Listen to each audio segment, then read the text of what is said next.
Buenos días, vamos a iniciar la sesión de clase del día de hoy. Tenemos para trabajar nuestra actividad número 6, que es precisamente la llamada los problemas nacionales actuales. Como ustedes bien saben, hemos llegado hasta aquí después de haber avanzado durante unas cuantas décadas, ¿no? A manera de resumen, empezamos nuestro semestre platicando un poco acerca de cómo era la situación en México antes del cardenismo, por qué se dio la revolución, las cuestiones agrarias, las cuestiones laborales, los derechos de los trabajadores y este tipo de cosas. Pero luego pasamos una etapa cardenista donde las demandas de la revolución se hacen realidad. Se les dan tierras a los trabajadores, se les da derechos laborales, sindicatos y demás, y México arranca una etapa de crecimiento económico, podríamos llamarlo, que se denomina Estado benefactor, pero luego el Estado benefactor, pues al ver que hay mucha lana, se gasta mucha lana, y pasamos a otro momento que se llama el desarrollo estabilizador. Nuestro país sigue avanzando, se desarrolla la corrupción, pero México tiene el control de los medios de producción y por lo tanto tiene ingresos propios. El Estado no se gasta bien, pero el Estado genera lana. Lo malo es que vamos a llegar a una etapa donde México se endeuda tanto que tiene que empezar a pedir dinero prestado ya no solo a los entes nacionales, sino a organismos internacionales. Y los organismos internacionales, muy buena gente, le dicen a México, México, no te preocupes, yo te puedo prestar todo el dinero que quieras, pero vas a empezar a modificar tus leyes para beneficiar a quien yo te diga que vas a beneficiar. Por ejemplo, vas a reducir los impuestos, vas a quitarles derechos a los trabajadores, porque esto beneficia a los particulares que tienen las empresas y por tanto vas a vender más empresas. Luego entonces, México empieza un proceso de debilitamiento, de saqueo, a lo largo de algunos años. Y ese proceso de saqueo o de debilitamiento va a lograr que México cada vez sea un país que tiene menos cosas de las cuales hacer uso. ¿Por qué? Porque los medios de producción pues van pasando a manos de particulares y esos particulares empiezan a tomar muchas decisiones en el gobierno porque son muy, muy fuertes. Entonces pensemos en algo así bien sencillito. Un ejemplo básico. El Estado le dice a los particulares, oye, págame impuestos. Y los particulares dicen, oye, espérate, no te voy a pagar impuestos. Oye, pero es que está en la ley y me tienes que pagar impuestos. No te los voy a pagar. ¿Por qué razón? Porque si no me perdonan los impuestos, entonces, como yo controlo el trabajo en esta región, pues simplemente no le doy trabajo a la gente se te va a ir encima porque no tiene trabajo y el que va a tener el problema eres tú. ¿Cómo lo resolvemos? Ah, pues muy fácil. ¿Qué te parece si en lugar de que yo te pague los impuestos, pues tú me perdonas esos impuestos o me haces un descuento en esos impuestos y podemos incluso dividir algo de dinero entre nosotros, ¿no? Y el gobierno empieza a actuar de esa manera, empieza a desarrollarse una gran corrupción entre quienes llegan al gobierno, a veces apoyados por estos mismos personajes que tienen el control de la economía, y en el gobierno, pues ahora sí ya estamos en el lugar en donde se organiza todo. Imagínate esa combinación. Es una combinación muy interesante porque de alguna manera pones a los que tienen el control de la economía, el control de las empresas, que estos mismos nombren a los que van a gobernar. Evidentemente los que van a gobernar pues van a terminar trabajando en coordinación con estos que tienen el control. Oye, pero eso es muy bueno, eso es genial, es fantástico, porque el pueblo de México se va a beneficiar.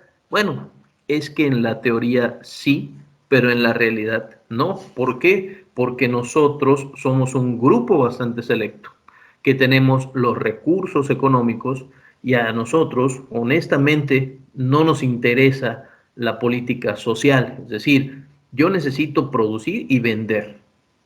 Oye, pero para que vendas necesitas que la gente tenga dinero, claro. Y si no tiene dinero, ¿cómo le hacemos? Pues les damos créditos. Y entonces los endeudamos con nosotros y estas personas van a trabajar toda su vida como era en las tiendas de raya. ¿Para qué? Para pagar simplemente las deudas a las personas a las cuales les debemos. Luego entonces, este modelo, llamado modelo neoliberal, va a tener su punto cumbre, su punto máximo, precisamente en el último sexenio, en el sexenio previo al que está corriendo ahora. Es importante aclarar una cosa, lo repito y lo voy a decir todas las veces que sea necesario. Jóvenes, yo quiero ser lo más objetivo posible. A veces eso no sale. ¿Por qué razón? Porque cada persona piensa de una manera determinada. Pero me gustaría entonces aclarar dos puntos importantes. Primero, y más importante, no es para nadie ningún secreto que el maestro Marco Antonio de la Cruz Quintanar abiertamente ha dicho que él votó en el 2018 porque fuera presidente un señor de cabello blanco. Eso no es ningún secreto. Pero tampoco es ningún secreto que el maestro Marco Antonio de la Cruz Quintanar no recibe absolutamente ningún beneficio, al contrario, puede ser hasta medio peligroso, ningún beneficio por hablar bien o mal de un gobierno. Pero ¿por qué aclaro esta cosa? Lo aclaro por la sencilla razón de que voy a tratar de explicar lo más objetivamente posible y aquí ofrezco disculpas y con toda la libertad del mundo, si alguien piensa, cree, maestro, está usted siendo un poco, está atacando de más al presidente, me dicen y con toda confianza tratamos de regresar a la objetividad. ¿De acuerdo? Muy bien. Entonces, cuando llega el gobierno de Miguel de la Madrid, empiezan a firmar acuerdos, empiezan a vender empresas, y luego llega Cedillo, y luego llega Fox, que fue un presidente que todo el mundo pensó que iba a cambiar las cosas, lo mismo que ahora con el presidente López Obrador, y luego Felipe Calderón, y luego Enrique Peña Nieto. Era regresar al viejo PRI. Si ustedes se acuerdan, durante 70 años gobernó el PRI y a México se lo empezó a llevar la trampa. Llega el PAN, Vicente Fox y Felipe Calderón, 12 años de gobiernos panistas, y la gente piensa que la situación en México va a cambiar. Pequeño detalle, no cambia. Es más, empeora. ¿Por qué razón? Porque la deuda externa empieza a subir, porque la violencia se desata, porque se da, perdón, o tiene lugar una guerra contra el narco, hay mucha violencia. Incluso yo en clase normal preguntaría, ¿quiénes de ustedes han venido a vivir a Yucatán en los últimos años, los últimos, no sé, 10 años? Huyendo de la violencia que había en otros lugares en los cuales vivían, ¿no? Y estoy seguro de que por lo menos 2 o 3 casos van a decir, pues sí, maestro, yo vine, mi familia vino a Yucatán, porque en Yucatán está más tranquilo de lo que estaba en el estado donde yo crecí. Tengo casos muy concretos de personas que hicieron esto. ¿Y por qué tienes que salir de tu lugar? Oye, es que yo soy de, no lo sé, y yo soy de Quintana Roo, ¿y por qué tú tienes que venir a Yucatán a vivir? Bueno, pues es que en Cancún ya la situación está insostenible, o sea, hay gente que sale y hay balaceras y ese tipo de cosas. Entonces, mucha gente empieza a analizar este tipo de situaciones y dice, oye, no funcionó el remedio, no funcionó cambiar al PRI por el PAN. ¿Qué vamos a hacer? Oye, pues tenemos una opción que se llama López Obrador, que es su segundo periodo, ya lleva 2 veces intentando ser presidente. No, pero López Obrador es un peligro para México. El tipo está loco, cuando llegue a la presidencia va a decir me canso ganso. No podemos pensar en eso. Tenemos otra opción, tenemos una opción que se llama el nuevo PRI. Y esta palabrita les pido que la subrayen. Empezaron a vender la idea de una cosa llamada el nuevo PRI. Y en el nuevo PRI nombran a un candidato que es una maravilla. De verdad, no lo digo yo, lo dice la historia. El candidato es una verdadera maravilla. Gobernador del Estado de México, joven, accesible con la gente, muy buena onda, la verdad, muy buena onda, muy sonriente, muy cercano a las masas. Y me atreví a poner una imagen de la campaña de Enrique Peña Nieto, cuando viene al estado de Yucatán, nótese la cercanía de la gente. El candidato permite que lo abracen, saluda a todos, se toman fotografías y la gente está feliz de tener al candidato en tierras yucatecas. Esto fue en Progreso y luego se fue a dar una vuelta por ahí por Ismacuí, y es el candidato ideal, es el representante que está ajeno a ese viejo PRI, no es del grupo de los dinosaurios priistas, que así se conocían, por cierto, no es del grupo de los dinosaurios, es de un grupo nuevo dentro del PRI que quiere hacer las cosas muy bien. Y la gente, los mexicanos, confían en este modelo. Pero como no todo el mundo confía en el PRI, esa es la verdad. No lo digo yo igual, lo dice la historia. Habemos muchos que somos priistas, pero hay muchos que no lo son. De manera tal que la gente confía en el candidato, pero necesitamos una manita, ¿no?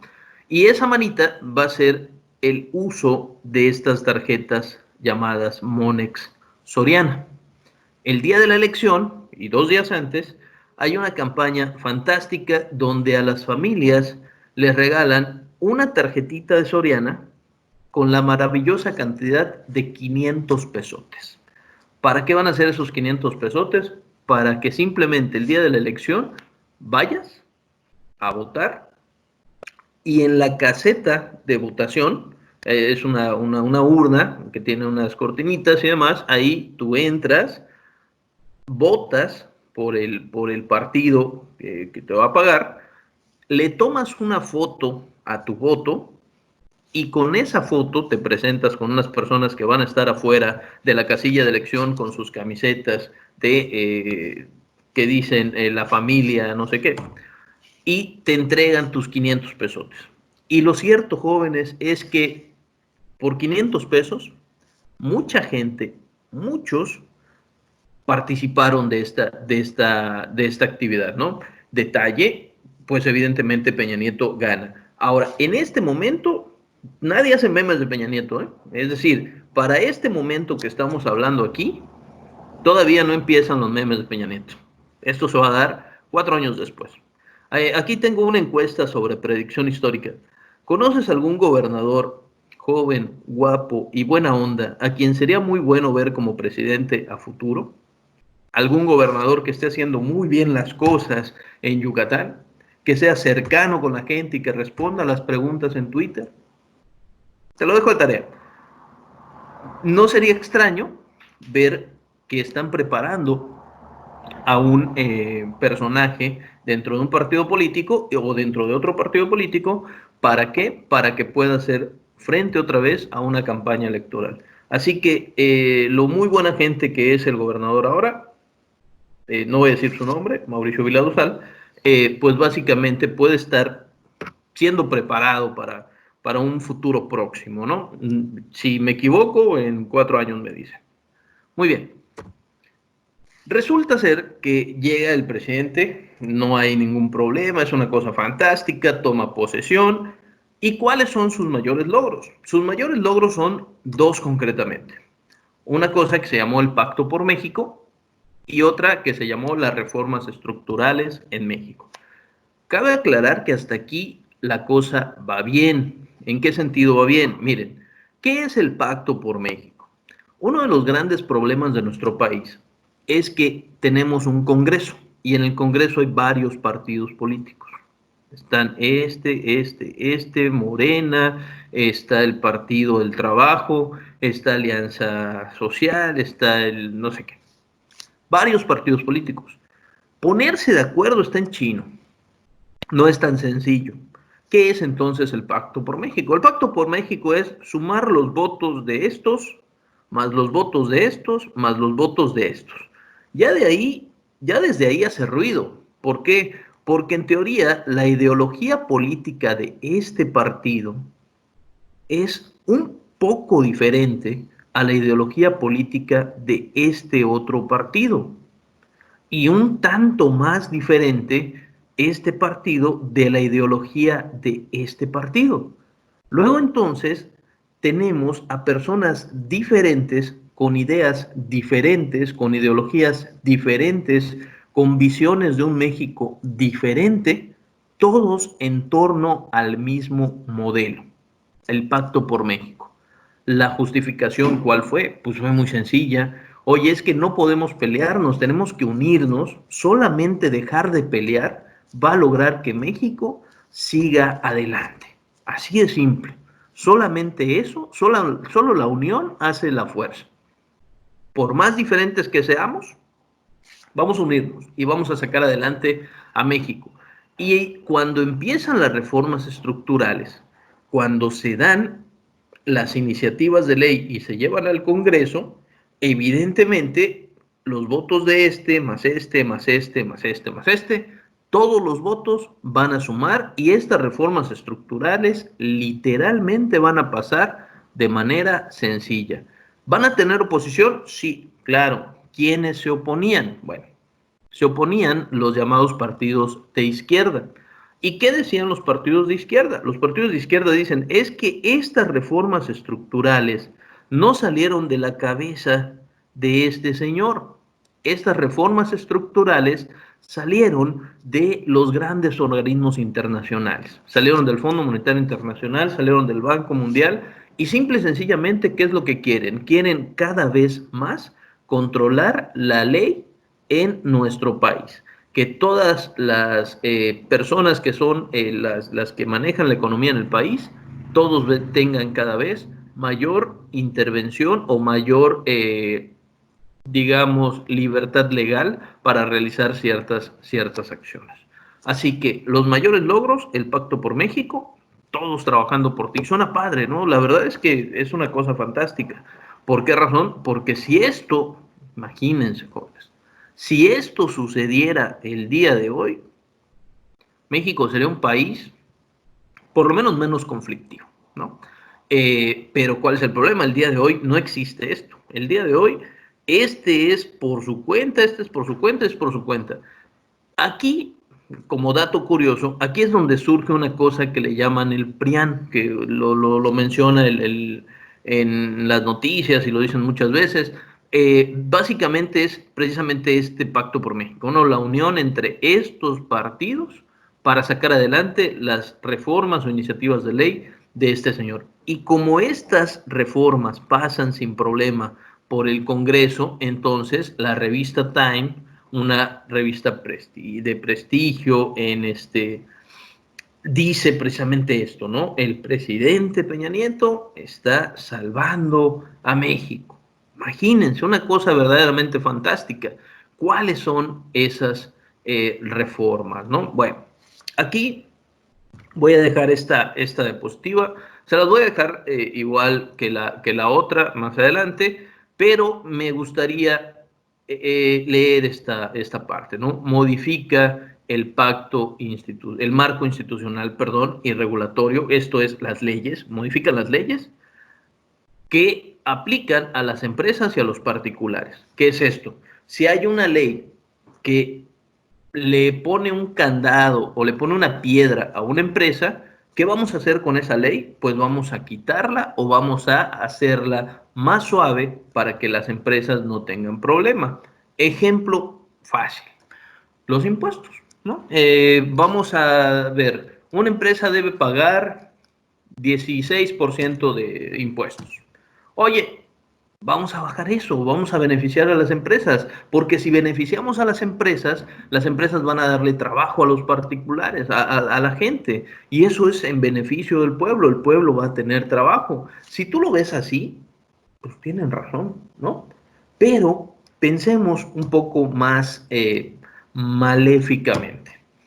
Imagínate, el Estado deja de ganar el impuesto. La empresa va a ahorrarse una lana. Si la empresa le aumentara el sueldo a los trabajadores, ¿sabes qué? Yo no tengo problemas, me equivoqué, le voy a poner su altar a Peña Nieto, pero la verdad es que eso no pasa. La verdad es que las empresas precisamente buscan cada vez tener menos obligaciones con los trabajadores, muchas menos.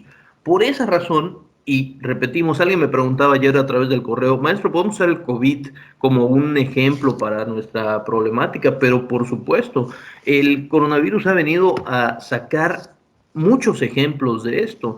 ¿Por qué razón con la pandemia un montón de empresas dijeron simple y sencillamente, ¿sabes qué? No hay trabajo. Oye, no hay trabajo. Ya nos dijeron que cerremos, perdiste tu chamba, dale las gracias al gobierno federal que te tiene muy en cuenta. Oye, pero eso no lo hace el gobierno federal, eso lo hicieron desde antes, porque modificaron las leyes y le permiten a las empresas realizar este tipo de cosas, ¿no? Entonces, aquí, pues sí, hay que ser un poco, tener un poco de memoria histórica. Ahora, estas reformas estructurales en teoría propician el mejoramiento, pero en la realidad solo sirven a los grandes empresarios, agravando la situación de los sectores más vulnerables, particularmente los derechos humanos, económicos, sociales e incluso los aspectos ambientales. ¿Por qué? Porque otra de las reformas dice, tienes que cuidar que si vas a poner una industria, una empresa, no contamines las aguas que alimentan a los pueblos. Y modifican algo en la ley y le ponen a las empresas. Si contaminas el agua que va a las comunidades, pagarás una multa de 10,000 pesos. Entonces una empresa dice, oye, está todo dar esto. ¿Por qué razón? Porque prefiero pagar 10,000 pesos y producir. No me importa que yo contamine lo que tenga que contaminar, pero voy a poder trabajar abiertamente en mi propia industria. Oye, vuelvo a preguntar, ¿esto es bueno o es malo? Desde donde lo veas. ¿Por qué razón? Porque si eres el empresario es bueno, es fantástico. Cada vez tienes menos trabas para trabajar. Si eres el que toma el agua contaminada, entonces tal vez no sea tan bueno, ¿no? ¿Por qué? Porque hay una empresa que está contaminando el agua que tú estás bebiendo, que te está ocasionando enfermedades, que está matando a tu familia, que está dándole cáncer a tus hijos. Luego entonces, pues eso no es tan bueno. Si tú eres el empresario que puede tener menos obligaciones con sus trabajadores, pues esto es fantástico. Pero si te toca estar del otro lado, si te toca estar del lado de la clase trabajadora, donde antes tenías derecho a un aguinaldo, tenías derecho a vacaciones, tenías derecho a reparto de utilidades, tenías derecho a tal cosa, y el día de hoy, cuando te das cuenta, te dicen en tu trabajo, oye, sí vas a conservar tu chamba, pero te voy a pagar el 50% nada más, la mitad, si quieres. Oye, pero si quieres, compadre, te voy a demandar la Secretaría del Trabajo. Anda, donde quieras, no te preocupes. Tengo un marco legal que me permite hacer este tipo de cosas. ¿Derivado de qué? De las reformas estructurales. Y esto, pues evidentemente va a representar un pequeñito problema, ¿no? Pero bueno, vamos a ver qué más tenemos aquí. ¿Cuáles son esas reformas? Pues están precisamente estas. Está la reforma laboral, que permite una cosa que se llama el outsourcing. Ya hemos platicado acerca del outsourcing. De hecho, yo tengo algunos apuntes aquí de que le puse cosas para no olvidar mencionar, ¿no? O cosas que no debo olvidar decirles el día de hoy. Muy bien. Hay dos elementos muy sencillos. Jóvenes, primer elemento. Primer elemento. Resulta ser que la reforma laboral busca precisamente una cosa que se llama el outsourcing. ¿Qué es el outsourcing? Es el intermediarismo laboral. ¿Qué es esto? Ya lo hemos comentado antes. Yo contrato una empresa, para no contratar a un trabajador que venga a trabajar no lo sé, que venga a trabajar a mi fábrica o a mi taller. Tengo un taller de reparación de aires acondicionados. Entonces, yo en teoría contrataría a un empleado, a 2 empleados, y cuando yo tenga trabajo, pues los llevo, hacemos el trabajo, reparamos aires acondicionados y demás. Y eso está padre. Pero esto me obliga a mí a pagarle a esos empleados cada semana, pues su sueldo, a darles vacaciones, a pagarles un aguinaldo, a inscribirlos al seguro social, me obliga, entre otras cosas, a darle un reparto de utilidades. Es decir, yo tengo varias obligaciones.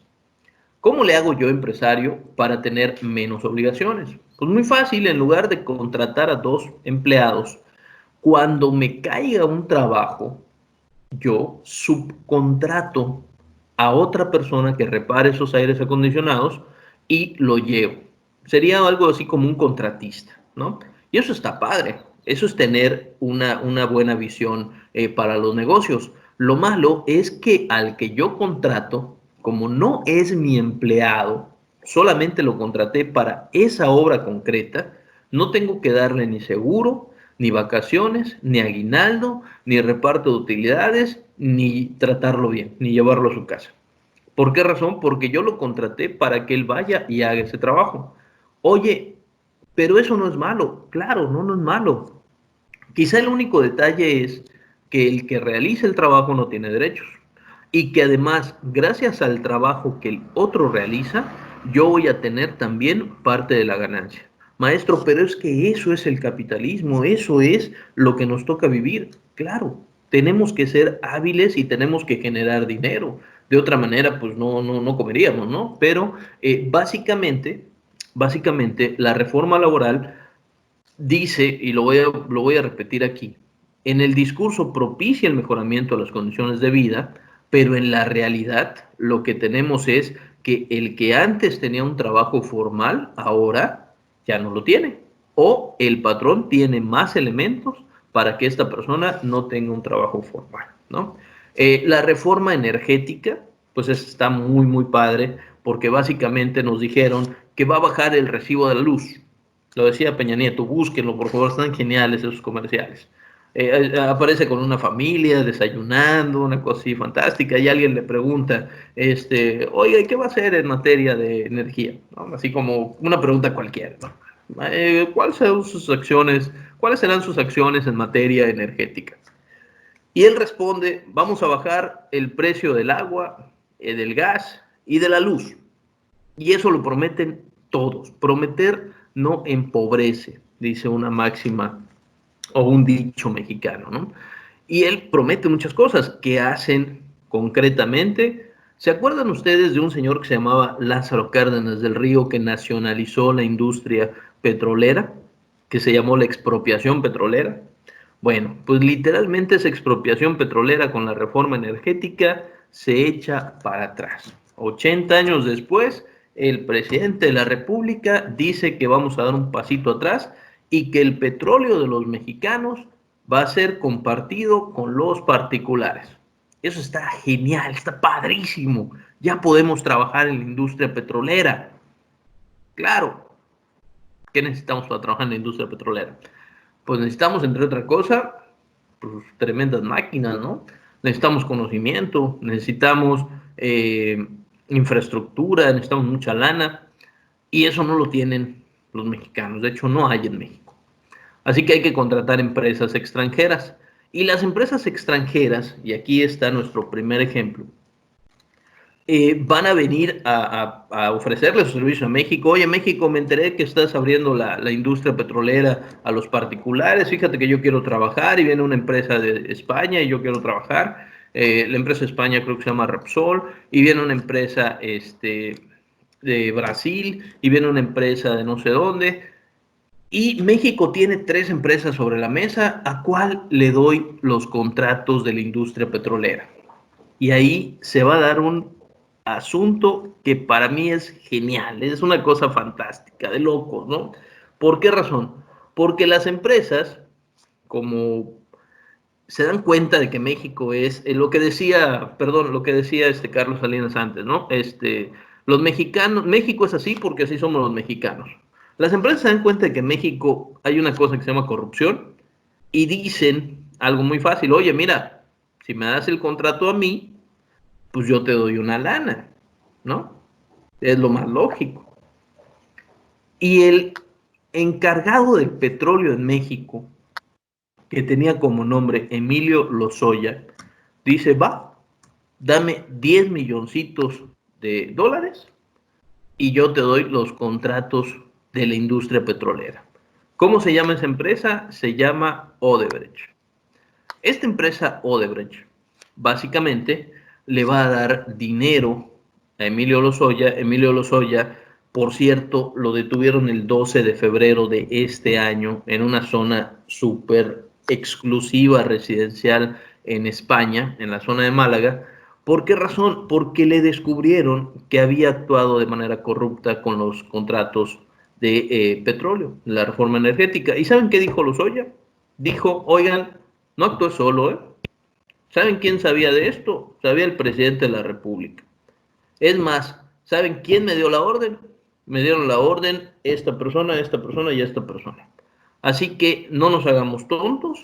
Esto de la reforma no es mi culpa solamente, dice en su defensa Lozoya. Esto es algo que sabían las más altas esferas, pero que fue quitarle el control de la producción a México y darle ese control a los particulares.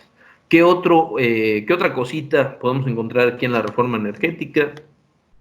Pues bueno, eso es lo más importante. Hay otros detalles con el petróleo, como el famoso huachicol, que a vista y conciencia de Pemex se hacían estas tomas clandestinas, y eso pues no lo decían hasta que hay el desabasto de gasolina en México, y con ese desabasto de gasolina en México, pues básicamente vamos a tener ahí que nuestro país pues descubre, esa es la palabra, que el, ¿cómo se llama? Descubre que el petróleos, descubre que petróleos de México, pues tiene participación en el robo de combustible. Por lo tanto, pues es una situación bastante delicada, ¿no? Así que muy bien. ¿Qué otra cosa? Reforma educativa. Esta me gusta mucho porque había un personaje, no sé cómo se llama, creo que se llama, a ver, déjenme decirles, era nieto de un exgobernador del estado de Yucatán, de apellido Loret de Mola, pero no me acuerdo cómo se llama este comunicador. Pues sí, Carlos Loret de Mola. Hizo hasta una película donde decía que todas las cosas que están mal en educación en México son culpa de todos, pero particularmente de los maestros. Y esto está padre, ¿por qué razón? Porque en muchos aspectos tiene razón, hay muchos maestros que tienen una manera de dar clase muy particular. Hay libertad de cátedra, por cierto, pero hay gente que trabaja más y hay gente que trabaja menos, ¿no? Y esto puedes verlo con tus maestros de historia, ¿no? Hay unos que de plano ponen una presentación, ponen un micrófono y dan una clase virtual. Pero resulta ser que muchos maestros se dan cuenta de la trampa que es esta reforma educativa, porque si tú tienes familiares maestros, pregúntales, ellos se ganan una base y esa base se la ganaron por méritos propios en muchos de los casos, ¿no? En la mayoría, en todos quisiera decir. Resulta ser que la reforma educativa dice, vamos a hacer que las bases no sean definitivas, vamos a aplicar exámenes a los maestros y en esos exámenes vamos a ver qué maestros realmente son buenos y pueden seguir dando clases. Esto es bueno, regresemos al punto. En realidad parece que mejora las condiciones de vida, pero en la realidad, ¿qué es? Es vulnerar, los derechos de las personas, de los maestros en este caso. ¿Por qué? Porque los maestros dicen, oye, espérate, es que yo ya me gané la plaza, nadie me la regaló. ¿Cómo vas ahora a quitarme esa plaza? Si ves que no estoy dando bien mis clases, prepárame para dar clases, capacítame para esto, pero no es la solución quitarme mi base, porque yo ya me la gané. Entonces, ¿para qué me quieres quitar la base? Para dársela a otra persona que sea allegada a ti. Y los maestros salen a protestar a las calles, se arman tremendas manifestaciones. Yo no sé si ustedes recuerdan, por ejemplo, las manifestaciones de los estudiantes o el movimiento magisterial, ¿se acuerdan? En la década de los 60, pues básicamente es lo mismo, nada más que ahora tenemos a un poder en la prensa que empieza a decir que los maestros, perdón por lo que voy a decir, empieza a decir que son unos verdaderos flojonazos, ¿no? ¿Por qué razón? Porque en lugar de estar dando clases en sus escuelas como debería de ser, están ahí nada más perdiendo su tiempo, manifestándose, buscando que les paguen sin trabajar, cuando los maestros están de alguna manera defendiendo sus bases laborales. ¿Saben qué se urge de aquí también? Surgen reformas en la manera de enseñar. Yo no sé si ustedes se acuerdan de un modelo que se llama el modelo por competencias.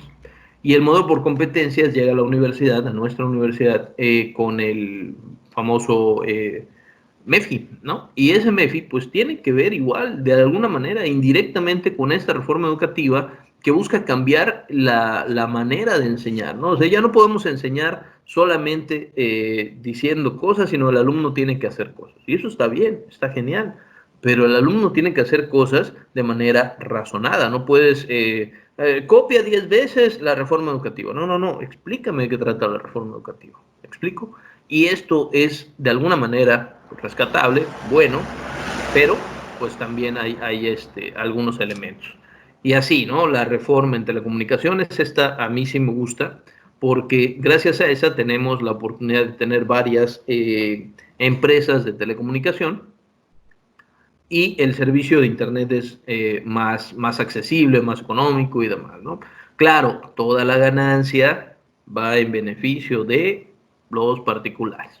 Pero bueno, eso sí beneficia a la población, porque si puedes pagar tu Internet, tu cablevisión, tu Netflix, un claro video, un buen celular y demás, pues no tienes problemas, tienes la libertad para hacerlo, ¿no? Aquí también se da, esto es más para abogados, el nuevo sistema penal acusatorio que cambia los juicios. Antes en México los juicios eran totalmente escritos, era una cosa fantástica porque llegabas y te encontrabas un expediente que podía pesar 7 kilos, ¿no? Y ahora, pues son juicios orales, como en Estados Unidos, ¿no? Y eso está padre porque hay un jurado, puedes convencerlos, llevarlos y demás, y esto, pues, digamos que ha cambiado. Pero bueno, estas reformas estructurales son lo más importante. Perdón por lo que voy a poner ahora, pero me parece interesante y vamos a ir platicando un poco al respecto. Espero que esto se escuche. Es una noticia y vamos a escucharla. Les pido que pongan atención a lo que dice esta persona.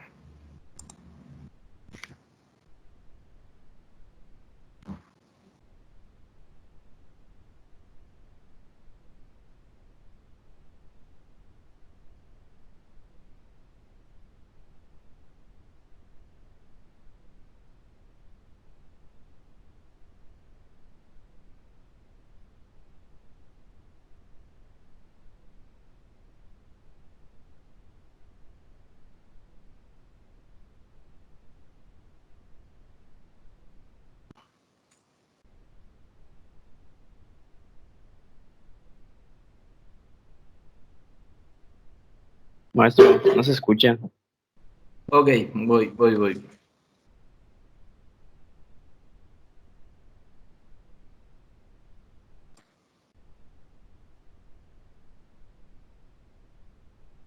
Vamos a, vamos a buscar cómo resolver el audio. Ahorita lo vemos. Y aquí en las secciones podríamos decir...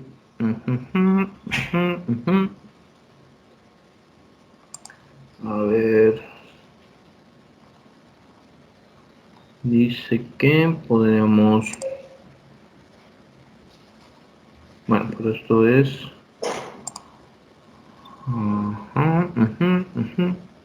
Oye, había una opción para compartir el audio de la computadora. Así que vamos a ver. Igual y lo encontramos. Igual y lo encontramos en esta parte. A ver si se escucha. Son...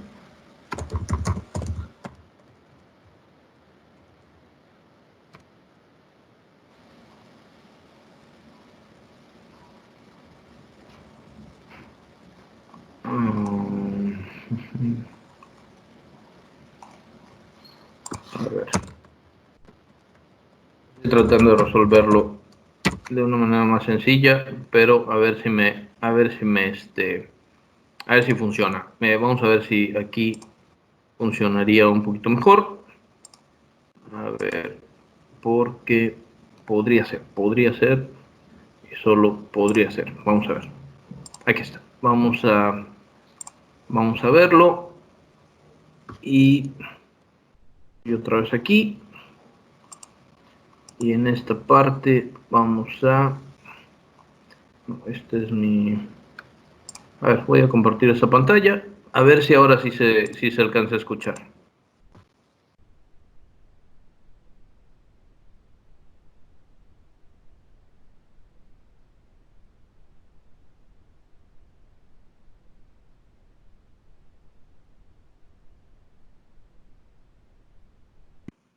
No se oye, maestro. No se oye. Bien, muy bien. Bueno, vamos a ver.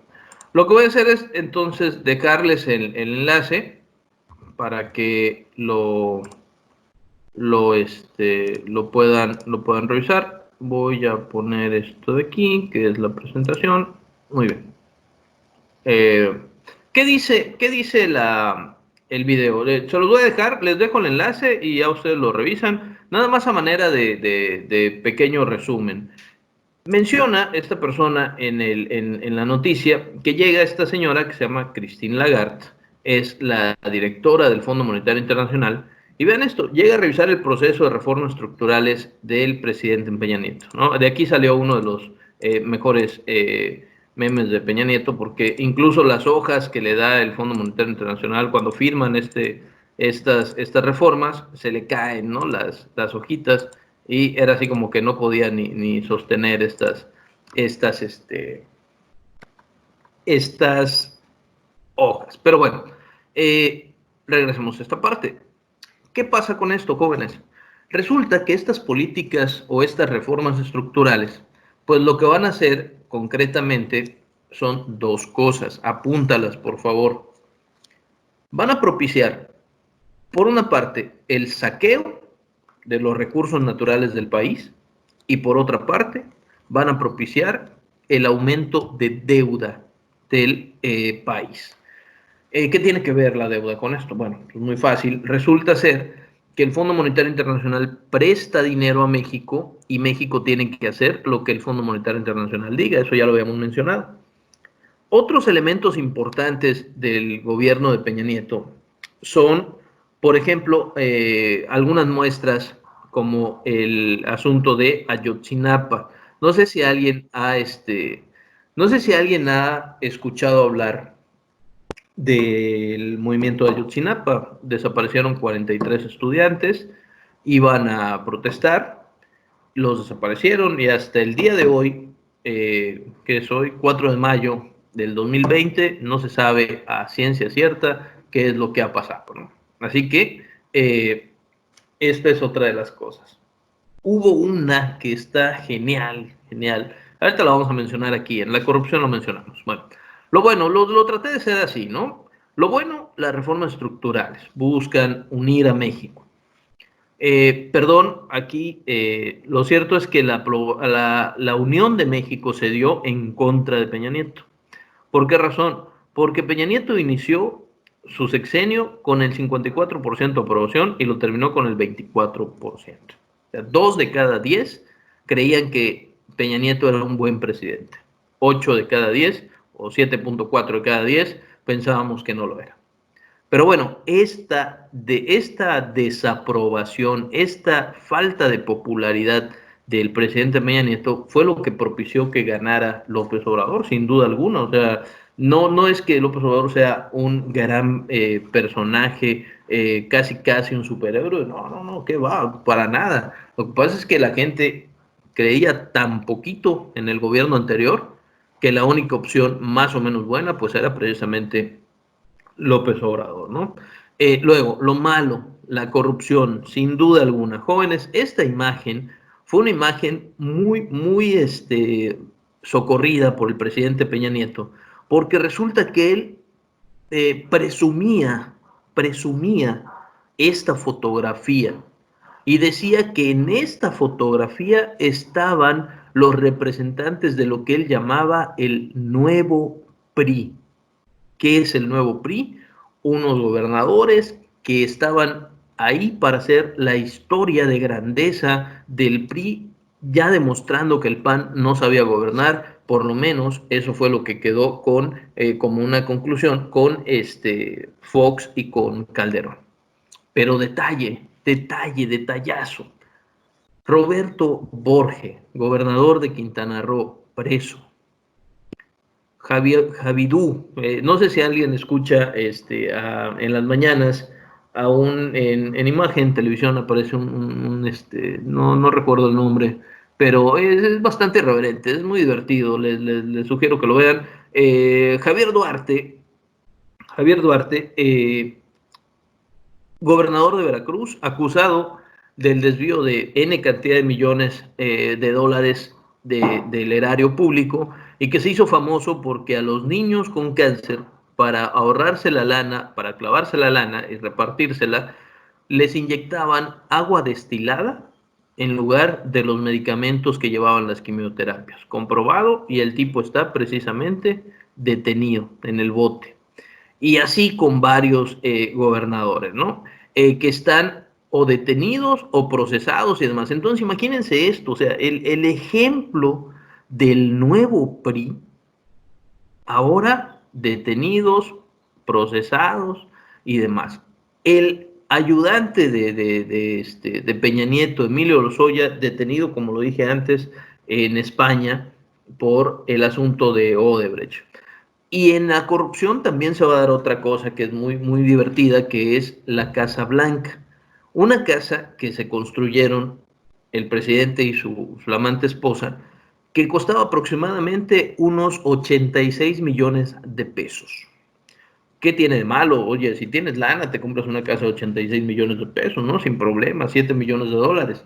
Lo malo es que esa casa se la construyó una empresa que se llamaba IGA, que había hecho obras en el Estado de México y demás. Eran así como que los grandes cuates de Peña Nieto, y le construyeron su casita. 86 millones de pesos.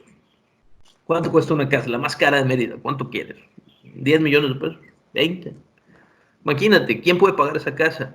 El presidente de la República, que ha ganado su dinero con el sudor de la política, pues está como raro, ¿no? Pero no nos preocupemos, porque la esposa del presidente hizo un video fantástico, genial.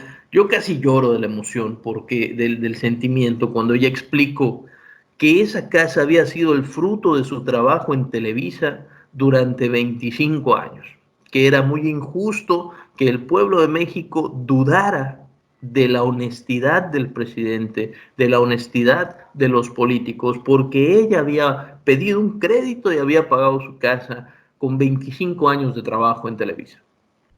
No se lo creyó ni Peña Nieto, ya para decirlo pronto, ¿no? Y básicamente, pues queda ahí el video. Búsquenlo, está genial, ¿no? Y explica cómo hacía novelas y no sé qué tanto rollo. Y hicieron algunos memes igual muy, muy buenos. ¿Qué otra cosa?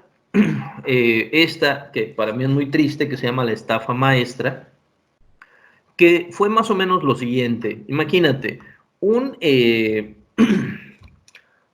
el gobierno contrata a las universidades para hacer ciertas cosas.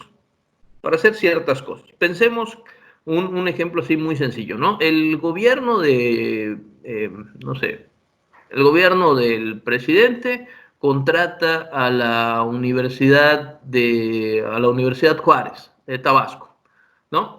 Y le dice a esa universidad: oye, universidad, necesito que construyas 2 laboratorios. Pero la universidad se dedica a dar clases, no a construir laboratorios. Entonces, cuando la universidad no sabe hacer o no puede hacer, no tiene los recursos para hacer eso que le encargaron, la universidad contrata a otra empresa. Oye, pero ¿eso qué tiene de malo? Nada, absolutamente. Lo malo es que esa otra empresa a su vez contrata a otra empresa.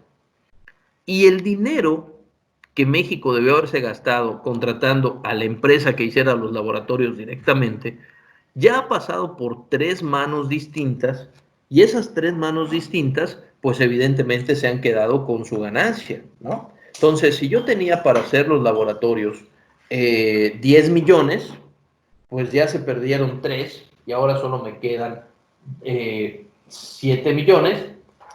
¿Por qué razón? Porque estamos contratando y subcontratando empresas para hacer trabajos que debería hacer el Estado. Oye, pero eso no es malo. Claro que sí. ¿Por qué razón? Porque el dinero tiene que gastarse en aquello para lo que fue etiquetado. Si no, es desvío de recursos. Y por ese desvío de recursos, el día de hoy está en la cárcel una señora que se llama Rosario Robles. Rosario Robles era la encargada de una secretaría que se llama la SEDATU.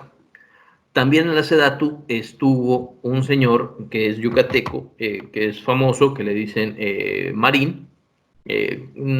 Honestamente no recuerdo el nombre, creo que es Carlos Marín, o Jorge Carlos Marín, o algo así, el gordo Marín, ¿no?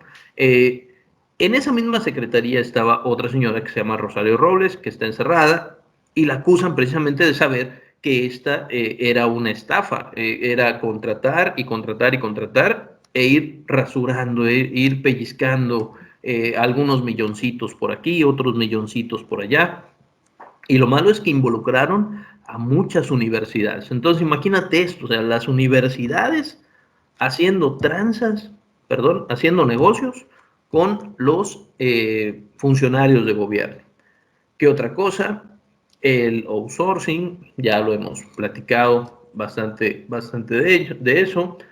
Y aquí, pues hay varias cosas, jóvenes. Primero, apúntale este concepto que te voy a decir. Apúntalo. El concepto se llama analfabetismo político. Lo repito, analfabetismo político. ¿Qué es el analfabetismo político? Bueno, el analfabetismo político es no tener la menor idea de lo que pasa en política en nuestro país. Y por lo tanto, no tener la menor idea de qué es lo que nos afecta en nuestro país. Estar ensimismados en una sola cosa, no pensar en política. A mí no me interesa la política, no me gusta la política, no me gusta la historia, detesto la historia. Lo malo es que las respuestas de lo que está pasando el día de hoy están en la política y en la historia. ¿Por qué razón? Miren esta pequeña laminita. Esto estaba actualizado hasta el 2017, 2018, más o menos, ¿no? Y decía, si la deuda pública se dividiera entre los mexicanos, a cada uno les tocarían aproximadamente pagar en 2018 unos 52,893 pesos, ¿no? De acuerdo con la CEPAL y el Banco Mundial y el Fondo Monetario Internacional. ¿Qué dice la Secretaría de Hacienda de México al día de hoy? En realidad esto no es cierto, nada de 52,000 pesos. En realidad, jóvenes, todos y cada uno de nosotros, de los 120 o 127 millones de mexicanos que hay el día de hoy en nuestro país, cada uno de nosotros, para pagar lo que los gobiernos han pedido prestado, necesitaríamos 94,198 pesos. Tienes en este momento ahí en tu cartera, guardado en tu celular, 94,198 pesos. Yo no los tengo. ¿Por qué razón? Todos. El bebé que acaba de nacer, también. Los que han enfermado de coronavirus, también. Sus 94,000. Oye, mi sobrina de 3 años, lo mismo. Todos y cada uno, 94,198 pesos para pagar la deuda externa. Oye, pero yo no pedí dinero. No, tú no. El gobierno sí. Y el dinero que contrata como deuda México no lo paga México. Ese dinero sale de los impuestos. Y entonces, por esa razón es que cada vez te cobran más cosas. Por esa razón es que cada vez es más cara la gasolina. ¿Por qué? Porque hay que pagar más. ¿De dónde sacamos esa lana? Pues súbele a la gasolina, gasolinazos, ¿no? Y se inventan los gasolinazos, empiezan a recaudar más dinero y el problema es que si sube la gasolina, suben todas las cosas por el transporte, por el traslado y demás, y así se van cocinando en nuestro país las grandes deudas. Esto representa más o menos así. De todo lo que produce México, de todo lo que produce, aproximadamente el 18% se va al pago de la deuda pública externa. Países como Japón pagan el 4%, Suiza 4%, Francia, ¿no? Países, Alemania 22%, y México está aquí. Claro, si tú eres un país como Alemania, Estados Unidos, Japón, Suiza y demás, pagar esto pues igual y te afecta, igual y no te afecta tanto, pero en México pagar 20% pues está complicado. Y sobre todo si ese 20% lo sacas de Pemex y de comisión, pues está todavía más complicado, ¿no? Pero esto lo vamos a ir viendo con más calmita. De hecho, no vamos a acabar la clase de hoy, vamos a tener una clase más para hablar ya concretamente de los problemas nacionales actuales, pero sí estaba muy interesado en dar todo este apartado porque no es posible entender lo que pasa hoy sin analizar lo que pasa políticamente. Y aquí tengo unas dos preguntas. Primero, primera pregunta. ¿Qué es más poderoso? Apúntalo. ¿Qué es más poderoso? ¿El mercado o el gobierno? ¿El mercado o el gobierno? Y con esa pregunta vamos a arrancar la siguiente sesión. ¿Qué es más poderoso? ¿El Estado o el gobierno? Y esa va a ser nuestra pregunta final. Te voy a pedir entonces que respondas esa pregunta y que respondas una más. ¿Qué necesita cambiar el gobierno actual para solucionar los problemas de México? Te dejo esas dos preguntas. Una, ¿qué es más poderoso, el mercado o el gobierno? Y dos, ¿qué necesita cambiar el gobierno actual para modificar todas estas cosas que han pasado antes, ¿no? Toda la información que está aquí puedes cotejarla, puedes buscar unos memes, están muy padres. Te sugiero que investigues acerca de esta foto, está padre, es muy, muy buena. Si puedes ver este video, se llama, bueno, te mando el enlace, porque lo busqué así como noticias, ¿no? Te mando el enlace y pues la siguiente clase yo creo que la programamos viernes o lunes para que yo te voy avisando para que terminemos este tema y listo, quizá tengamos una clase más para aclarar dudas antes de la prueba de desempeño o de la actividad integradora, que podamos platicar un poquito más y que sea ahora sí mucho más interactivo porque pues esto se convirtió en un monólogo de una hora. Muchas gracias, jóvenes. ¿Alguna duda hasta ahora?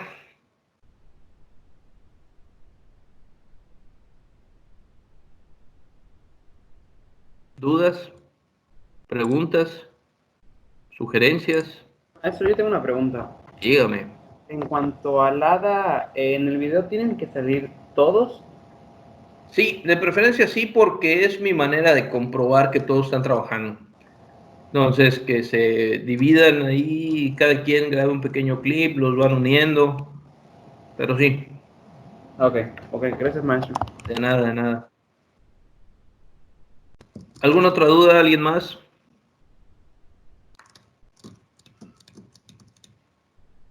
Maestro, buenos días. Dígame. Buenos días.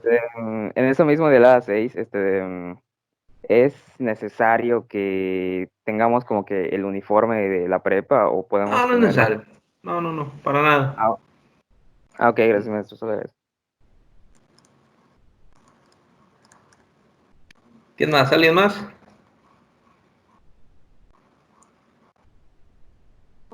Maestro, disculpe. A ver, vamos a darle la palabra primero a Frida y luego a Fabián. No. Ah, muy bien. A ver, Fabián, cuéntanos. Maestro, acerca de la 6, ¿el video va a ser como nosotros hablando en la cámara o puede ser como un tipo sonorama? Puede ser como un sonorama. Lo que yo pido al final es que o sea, sí me gustaría como que cerciorarme de que todos están trabajando, por lo menos en una parte de esta problemática, ¿no? Me han preguntado eso varias veces. ¿Puede ser un sonorama? Sí, sí podría ser, pero busquen el momento en el que haya una participación de todos, ¿no? Ok. Ya, No ya. sé, que las Eso, voces maestro. son... Ok, bueno, pues si no hay alguna otra duda, lo vamos a cortar aquí porque se está haciendo la hora de la otra clase con sus compañeros y pues ya, todas las inquietudes y demás las podemos trabajar en la siguiente clase. Les envío el enlace y... importante, perdón, no importa llegar tarde a la otra. Tarea muy importante. Y es muy en serio, muy en serio. Por favor, búscate en YouTube o en Netflix o en donde quieras una película que se llama La dictadura perfecta. Si ya la viste, vuélvela a ver. Si no la has visto, por favor, vela. ¿Sale? Tarea para la siguiente clase. Ver, está rara mi tarea, ¿no? Ver una película en Netflix, que es La dictadura perfecta. Y con esto cortamos por hoy y nos vemos en la siguiente clase. Cuídense mucho, jóvenes. Nos vemos. No, profe.